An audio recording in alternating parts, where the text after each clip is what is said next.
long as we get one comment, we'll be good. How's it going, guys? Welcome back to the HorrorScope Show. I'm your host, Hunter Hitman Chambliss. I'm joined, as always, by my co-host, Notorious Russell Howell. How's it going, man? Good, man. Glad to get another show on the road here. We're just very spry. Whatever we want to shoot, we shoot. Whatever. But looking forward to talking about Don't Breathe. Really solid first film, and really didn't think they were going to make a sequel out of it. I think it ended perfectly to where you didn't really need to put a sequel. So that's why I'm skeptical about the second one. I'm hoping it doesn't suck. I mean, the trailers sell me a little bit. The second one, is I wish they brought back Jane Levy.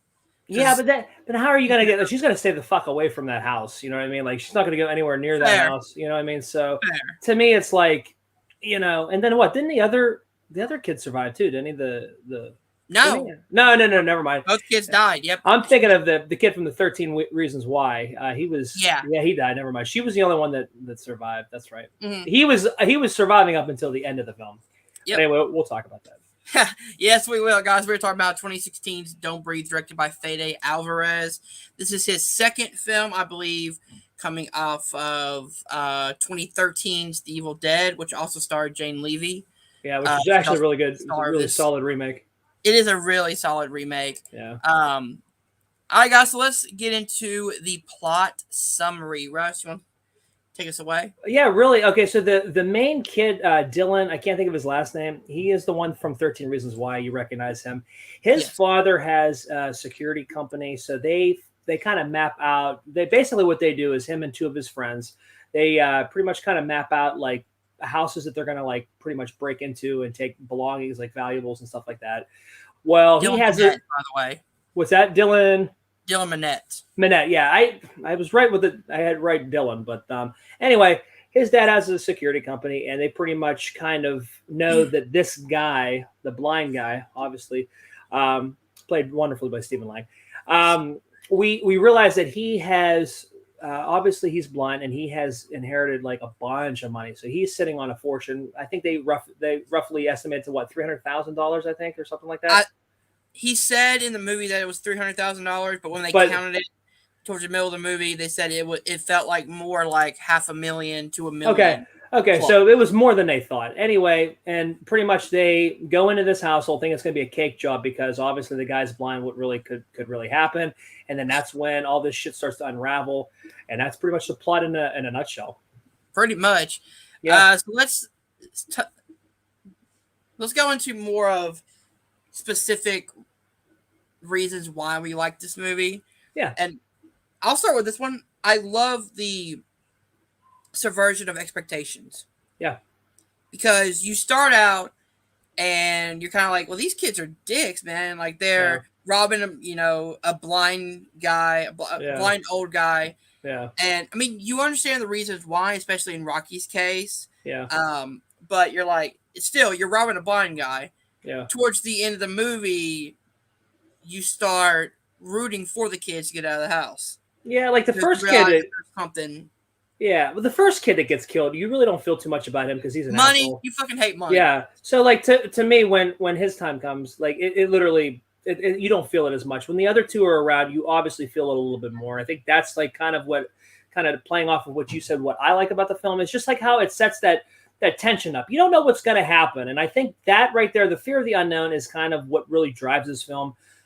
You think, okay, yeah, they're just gonna break into this house, look for the valuables, look for the safe or whatever, and take the stuff and out scot-free. But like you start to see more and more stuff happening, and the plot starts to really kind of blow up. You start to see what the blind man's character is like.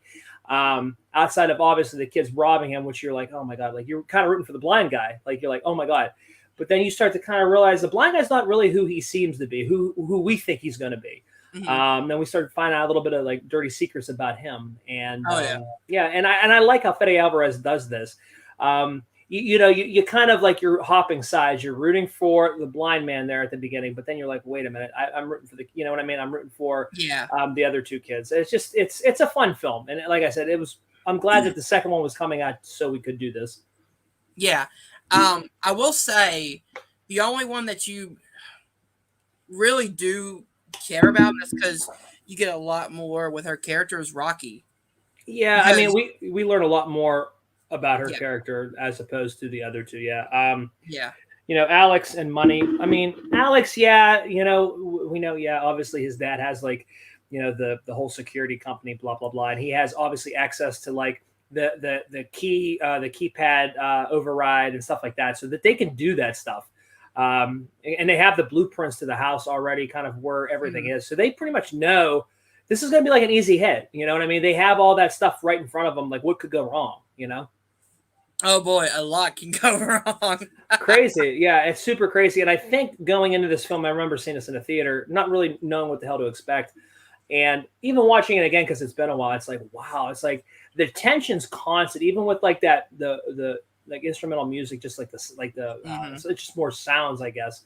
It's really builds up that whole entire tension for the film. And when you're watching it, you're constantly on your, edge of your seat, like what the hell's going to happen? Yeah, definitely. So what I love about Rocky's character is that in that opening scene where you get more of her backstory. Oh, with her home life and stuff like that. Yeah. Yeah, her mom is an absolute bitch. Yeah, I mean, she's like pretty much like a failure of being a parent. And it's one of those things where you can tell that the mom really didn't really want her.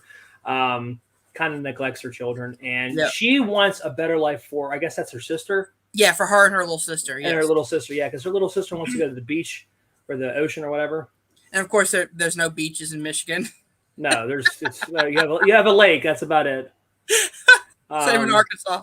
Yeah, so I mean, but yeah, so she makes a promise to her sister, which I like how they obviously revisit it back. That she, wants she's gonna do everything she can to get her sister the hell out of the house, because she doesn't want to have her live the same life that she has lived. You know what I mean? So she's trying to break her little sister away from that. So yeah. Yeah, and I also love how it kind of shows kind of how rough the Detroit area can be. Yeah, I mean, the Detroit area in itself is, I mean, not the most pleasant. I mean, there's special areas. Like the first time I visited the city was like 2007. Went to a baseball game, saw the Indians play the Tigers at Comerica Park, and like right in there within the stadium is pretty nice. But then once you start getting a little bit outside of that city, you can start to see the rundown, the days of yesteryear there. Like when they were a big automobile producing city. I mean, they were on the map, man. They were jobs were booming, and then you could just see what time has gradually done to the city, and it's kind of unfortunate. I think we went there also in when the hell we go back? We went back like in 2014. I think, yeah, Beck was pregnant with Ella. We went, and then we're going, I think this year, because the Niners are playing the Lions. So I think we're gonna do that here in a couple weeks, like next month, because my birthday. Nice.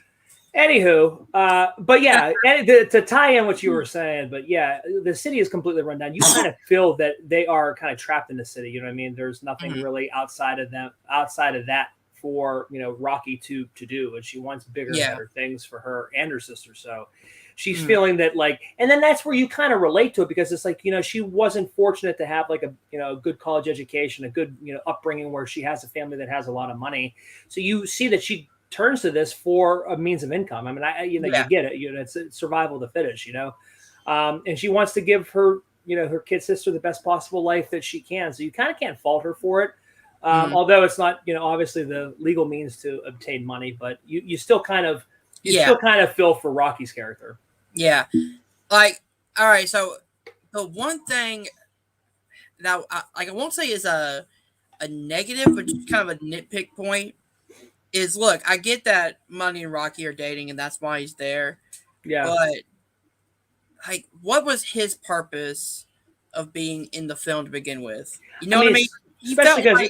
Especially because he has an early exit, and that there's really more chemistry with Alex and Rocky. So yes, he's really there. I think he's just more there because they just wanted, they wanted to have a shocking death. A shocking death, and they were like, well, we can't really do it with Alex because then it's just Rocky by herself. Let's bring in a third person who's kind of a dick who you don't really kind of feel. You really won't feel, you won't really feel bad for his death or whatever, and you'll be like, especially because it happened so kind of unexpected. Yeah. See, that's kind of why, I don't know. I mean, if you're going to introduce a third character, yeah, I would rather them make all three of them kind of like Rocky, where they don't want to do this, but they have to do it to, But they're all make different. it And big. I think that's like they like almost like a Breakfast Club type of like group that you have. You know what I mean? You have there's a different story backstory for all these guys. Yeah. Obviously, you have Rocky, who wasn't in a really well-to-do household. Mhm. You know, I mean, she's looking for a way to get out. That's the Yeah. only way she knows. Money just seems like he's just an arrogant, teen or whatever, who really An doesn't, arrogant dickhead. who's just trying to be, put on a, try to be, this person that he's, I don't know, it's like front for his girlfriend to look cool.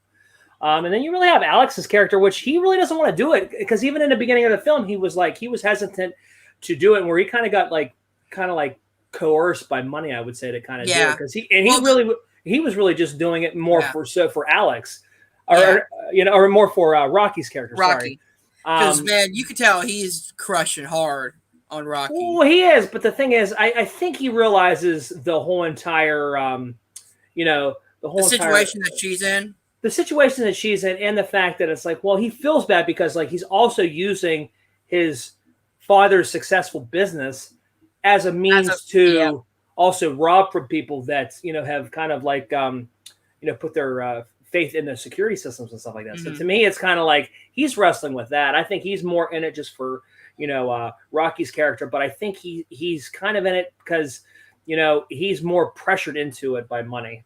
Yeah, and see, going back to what I was saying before, I kind of wish that we had got more time with these characters and like made money less of a dick. Well, I mean, you can afford that because this movie's only an hour and 28 minutes, so you can totally make a little bit more time to put like maybe a 5 or 10 minute thing in there, get a little bit more of a backstory from money, a little bit of backstory from Alex. I get it. Why we're doing this situation, like we get Rocky's story. Kind of get why Alex is doing it, but I think it's just there. But I think also Fede Alvarez does this because we're not going to be with these characters for the long run. You know what I mean? Like we're not going to be with Money very long. We're not going to be we're going to be with Alex for a while. But this is Rocky's journey. This movie, it's Rocky's journey to definitely. But all I'm saying is like if we got like maybe 5 more minutes, and then Money gets killed in the same unexpected way, maybe we would feel a little bit more like surprised, as in like I get it, but I think the shock factor really, and I like the shock factor because I think the way that Money dies, really all bets are off. Like it's like one of those things where you're not expecting, so you're like, well, what the hell's going to happen next? Like this completely happens out of left field, and you're like, what turned out to be on paper, it was going to be an easy heist. They were going to go in there, grab the stuff that they wanted to get. You know what I mean? This blind man's kind of out of it. He can't see. So what threat does he really pose to these kids? And it's like, well, this is the threat that he can be because he knows this house inside and out. Obviously, he knows where everything's at. You can kind of tell when he's even moving in the basement in the dark. He kind of touches things because he knows where certain little landmarks or certain things in his house, like where he's at.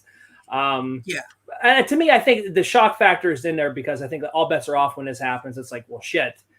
Now, these other two, you have Rocky and Alex, like anything can happen to these two. And I think that's kind of maybe why they put the money scene in there so early. I don't know. Yeah. Again, like the way he dies is fucking badass. I think we might as well jump into it. Yeah, where the blind man shoots him, with a shotgun, Well, it's with his own pistol, I think. Or I thought it was a shotgun or was it a pistol. He shoots him in the head. Doesn't he? He in the neck or whatever. Yeah, he has. Because he takes Money's gun that he uses to break the lock with, which I think he says was a 44. Which why the hell would you shoot the thing? Yeah, why would you're gonna make more noise and you're gonna wake him up. It's just it's that's kind of dumb. And then he makes like an even dumber move when the blind man comes and he just starts talking to him. Yeah, like just gonna try slowly backing away.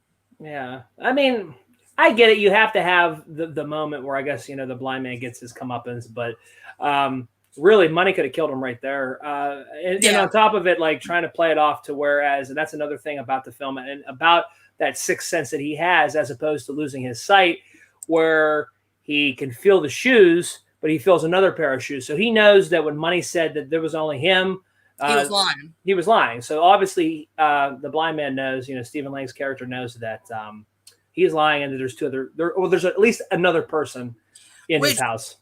You would think you would keep your shoes on during a robbery anyway, because you would have no idea what's going on. Like I can see though, but I also see what they were doing, because they were trying to not as heavy foot, so not like with the squeaking and stuff like that. But they still were making squeaks on the floorboards anyway, so it didn't really matter. But I understand why they were doing it. Yeah. But you're going into an unknown house, you don't know what the hell's on the floor, so you leave your shoes on. It could be needles, nails, anything. Yeah, or wear your Crocs. They're. It'll be fine. Wear your Crocs. All right, so let's get into favorite moments of this movie. Russ, you want to start with this one? Yeah, I think it would be the back end of the film. I think my favorite kill scene is obviously the money shot, literally. The money shot. But I do like the whole cat and mouse game that they're playing with the blind man, Rocky, and Alex down in the basement, pretty much kind of trying to get away from him. And then that's when they come across another a mystery to this blind man, a lady tied up. So that this guy's done it before. That's the scary thing about it. You don't know the backstory about this lady. Now, obviously, you kind of find out that the blind man's daughter was killed in a car accident, and this lady that he has in prison down there was the driver. And not only that, though, but we also find out that Stephen Lang's character, the blind man, had impregnated her, because he pretty much says that she took my child, so now she's gonna make me another one. And I think that's disturbing, man. And it is, especially with the whole turkey baster shit, dude. That's fucked up. But anyway, like heating his juices up, like so he can like turkey baste inside her, dude. It's fucking crazy. And again, he uses the jigsaw excuse where he's like, I never touched her. Oh yeah, like he wants. Yeah, it's pretty much the jigsaw excuse of I'm not a murderer. Dude, yeah, I mean, in the trap. you're still sexually assaulting somebody who doesn't want like sexually touched and stuff like that. So it's kind of like you're still a perv, but whatever. But I think that whole entire back end of that film is my favorite, just because it drives. I mean, to me, it's just it's that like, oh my god, so you're rooting for Rocky and Alex to defeat the blind man, because the blind man's such a savage, and he's so badass that you just hope that they get out somewhat alive, or in the best possible shape that they can be in. Mm-hmm. So one of my favorite moments is towards the end of the movie, where Rocky's able to escape. It's sunlight. You think, oh, everything's gonna be okay. Then the fucking dog comes in. You're talking about when she gets into the car. Yeah, she hides in the car. She's stuck in the car, almost an homage to Cujo, where the kid and the mom are stuck in the car with the rabid dog surrounding them. Yeah, and then you got the blind man trying to chase her around. Yeah, because it goes to show that even though it's sunlight out and there's in the middle of the day, there's nothing that's going to stop him from trying to get Rocky. No, and it's that false sense of security. You think Rocky is, okay, she's, she's like home free. She's away from the dog. Everything's good. And then that's when the blind man ends up getting her and pretty much taking her back. I think taking her back. No. Yeah. So he takes her back. Because she's trapped, I think, right after this in the same position that the other girl. Yeah. Because she put her down. He put her down in the basement.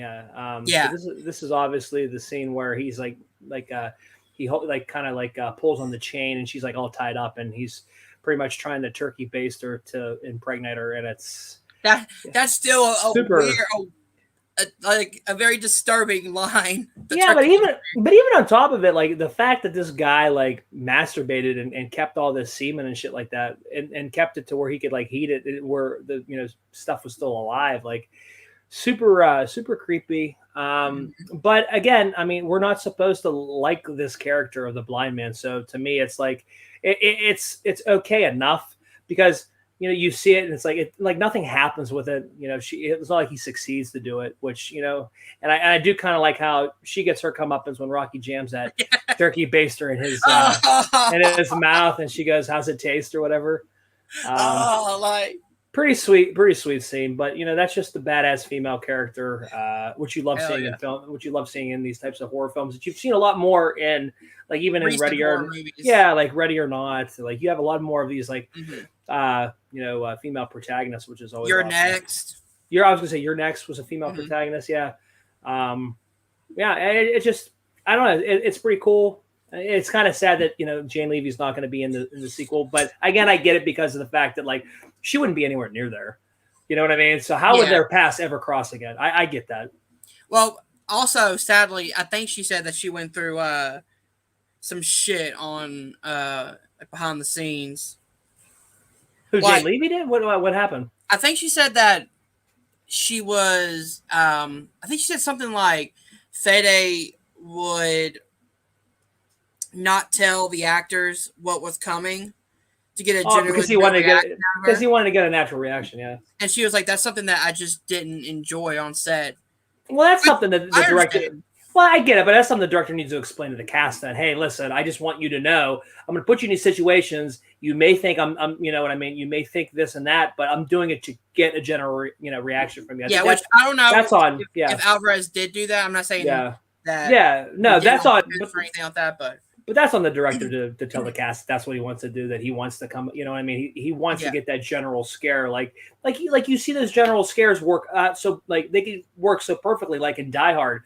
When you see Hans Gruber, they let him go at 2 and not or at 1 or whatever, and that face of him, like that infamous face of him being like in shock or whatever, it's literally him being in shock, which is like really really cool. So I like some of that improvisation with scenes like that. But again, I hope that's not the case that really happened. I hope maybe that's. But again, Jane Levy's kind of a newer character. Well, she obviously should have known because she worked with him in Evil Dead. So I think I don't think he did anything like that on Evil Dead, though. Okay. Well, I mean, then that's the rapport that he should have had with her. Then I mean, he should have said, "Hey, listen, I'm gonna for this film, I'm gonna do it like this. I just want you to know some of the stuff that you may think. I'm catching. I want a general reaction from you. You know what I mean? Kind of give a little heads up to it.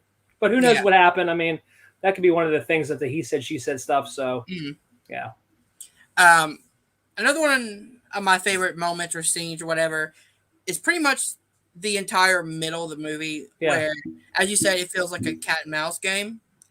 And like every time that Rocky and Alex make a sound, you clench up, the characters clench up, everything, because you know that he has, being blind, you have kind of enhanced other senses. Hearing, your sixth sense almost, kind of like because to make up for your body's lack of sight, it enhances all the other abilities of sound, of touch, of all this stuff. So it's one of those things of hearing or smelling or whatever. All that stuff's enhanced or heightened. And it's scary because you just don't know what's going to happen. I like the way that they make it. They keep you on this movie keeps you on the edge of your seat the whole entire film, and I like that. I like being nervous. I like being what the hell's going to happen. Like let's get through this. Let's see what happens. Yep, definitely. So any more favorite moments you want to talk about? Favorite scenes? I would say literally. I think, like I said, the back end of the film, kind of what you said. Even as the cat and mouse game. I like that. I like the whole them fighting back against the blind man. That's really. I mean, again, this movie's short, and the premise is really simple. So but yeah, I would say the back end of the film is probably the best. Definitely. So if we don't have any more favorite moments to talk about, do you want to get into kind of the actors and what you thought about Jane Levy's acting in this performance? No, I thought. And I think you root for Jane Levy. I think that's the most consistent part of this film. You're always rooting for her. You're never like, I hate Rocky. You're pretty much always in her corner because, again, kind of what we were talking about earlier, you see the impoverished life that she had, so you kind of understand her character. You feel more for her character because of that, and you know that she wants to better, make a better life for her sister. So you're always kind of in her corner, rooting for her because of that. And when you find out that the blind man has this thing against another female, it's always more like Jane Levy's more empowered too, because it's like, he's doing this to this female, he's going to maybe do it to me.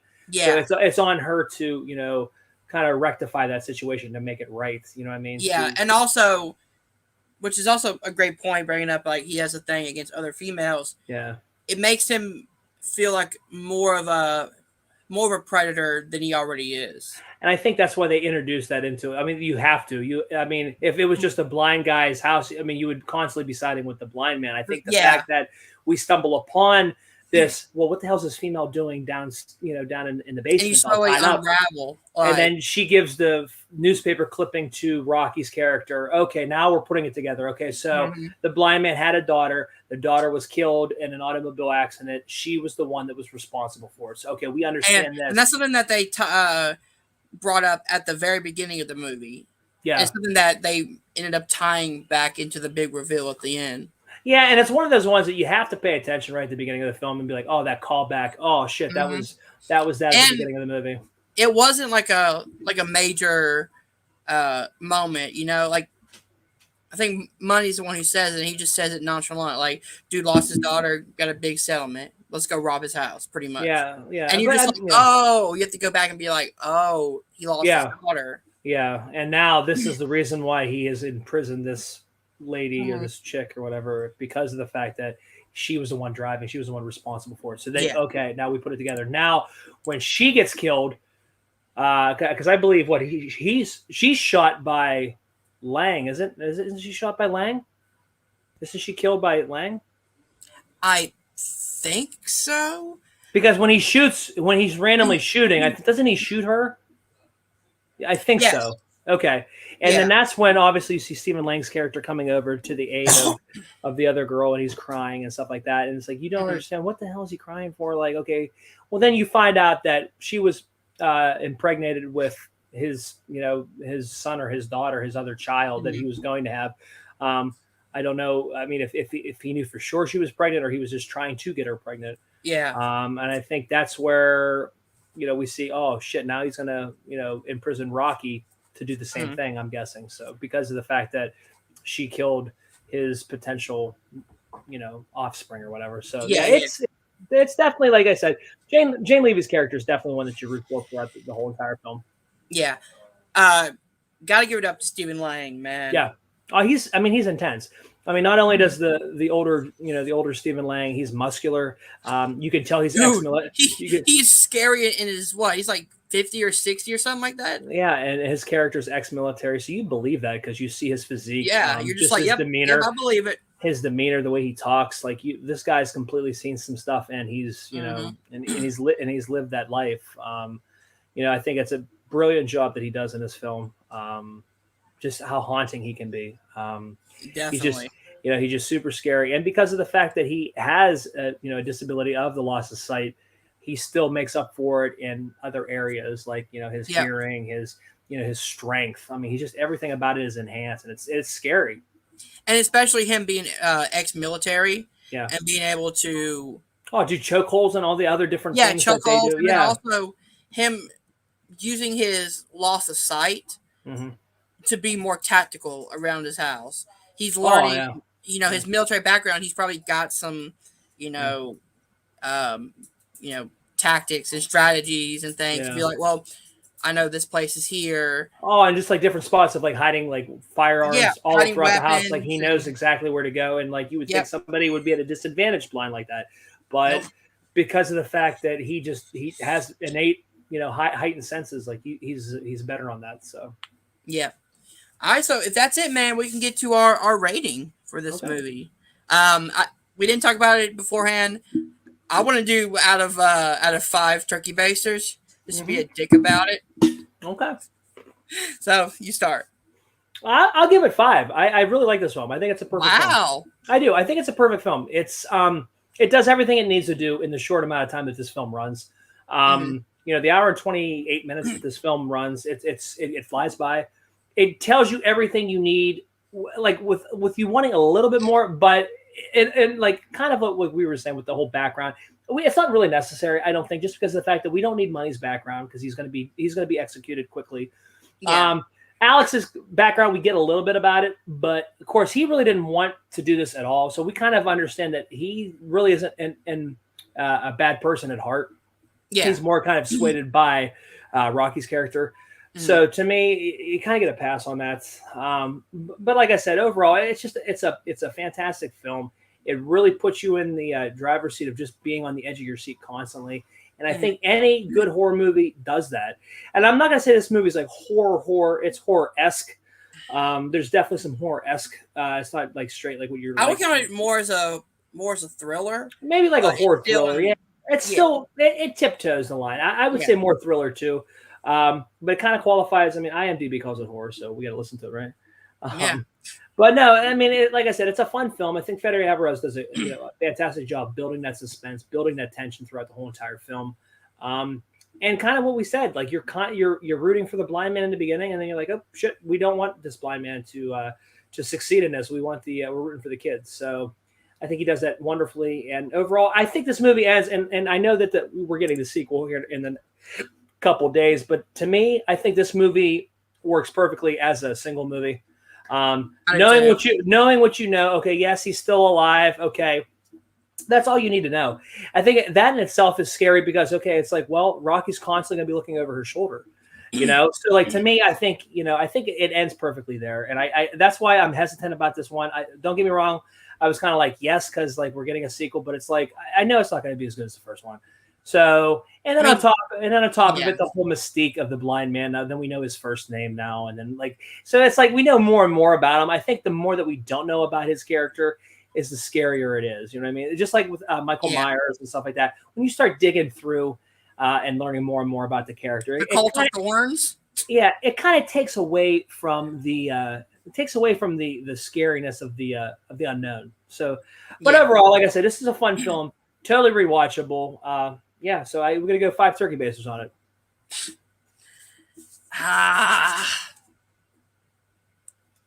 This movie is great. It is really, really, really great. I'm gonna give it 4.5 turkey basters out of 5. Just I wanted more with the Rocky character, and I get it. Or not the Rocky character, the Money character, and I wanted to kind of make him to where you care about him. That way, when he dies, you get more impact from it. Yeah, I get it. Only nitpick I can think of in this movie. And that's a small nitpick, but overall, like I said, I can understand that, and I can understand why the omission for some of the stuff that we don't know the background story of some of the characters because of the fact that he wasn't going to keep him in there long enough. I'm completely fine with that because the one character that we do know a lot about is the one that ends up making it out. Yeah. So, yeah. I will say on Don't Breathe 2, I just hope, because I don't know, is Fede Alvarez directing this one? No, he's not. I looked it up that last night. No, he's not. I think he's producing it, though. I think he's one of the producers on it. He might be. Let me look. Let's see. Yeah, I just looked it up last night. We have a foreign director. I can't pronounce his name, but he was a writer. He was a producer with the last Don't Breathe. His name's Rodo Sagways or whatever. He was a writer on Evil Dead. He was So For Fede Alvarez wrote it. So they've worked together in the first one, which gives me a little bit of hope. But still, I just don't know how far fetch is this going to be? You know what I mean? Like he's alive. Yeah, I don't want them to make us root for the blind man.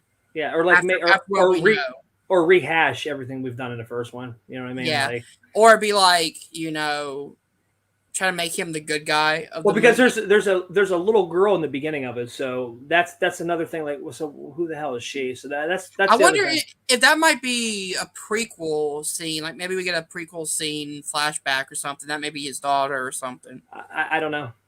Could be. Maybe. Yeah. That's the only thing I could probably think of. Is like maybe it's. Would make sense, and or like yeah, that would make sense. All right, so Russ, I hate to spring this on you. I did change up the horror corner pick for next week. That's all right. So, because we did talk about Don't Breathe this week, it only makes sense for us to talk about Evil Dead 2013 next week. And then I can dig it. we could do Don't Breathe 2 down the line if we wanted to. Yeah, I mean, whatever you want to do. Like I said, I just one of those ideas where I know we were supposed to do Wes Craven's New Nightmare, but this one was coming out. We had been kind of dormant for a couple weeks trying to record, and it was like, you know what? Why don't we talk about Don't Breathe? That way we can at least get that out, give you guys something to listen to, and make preparations to go see the second one. So I feel like next week we should try to do Evil Dead 2013. I like it. I feel like we get a lot more information out on this one than we could on Wes Craven's New Nightmare, which we will talk about eventually. But I feel like going from Don't Breathe this week, Evil Dead next week makes a lot more sense. Well, yeah, just because of Fede Alvarez, and I think in general, I think it's just a more kind of what you said. I think would be more watched or more listened to or whatever. Yeah. All right, guys. So Horror Corner next week will be the Evil Dead remake from 2013. Russ, where can people find you online? Yeah, you guys can find us Notorious by Chance. Chance Ellison and I, we have a podcast. He's a little dormant right now because he's studying for Shimoda stuff. But we put out our latest episode was The Sandlot because we haven't looked at any baseball movies. So we You're killing me, Smalls. Yeah, and that's up right now, so you guys can listen to that. And the one that's going to be our 35th anniversary, yes, 1986, is Big Trouble in Little China, which I have never seen. So I'm kind of looking forward to that. Always looking forward to watching movies that I've never seen before, just to cross those off. But yeah, we're going to be reviewing that shortly. You guys can also find us on YouTube, which we really haven't done a whole lot of YouTube stuff. We keep talking about it. We just don't do it, man. We've been talking about it forever. Notorious by Chance, like I said, we're going to put stuff up eventually. I think once he gets a little bit more, less hectic with his schedule with the Shimoda and stuff like that. But yeah. All right, guys. If you did enjoy this, hit that like button, subscribe to Nerd Entertainment Network down below. Thank you guys for watching. We'll see you guys soon.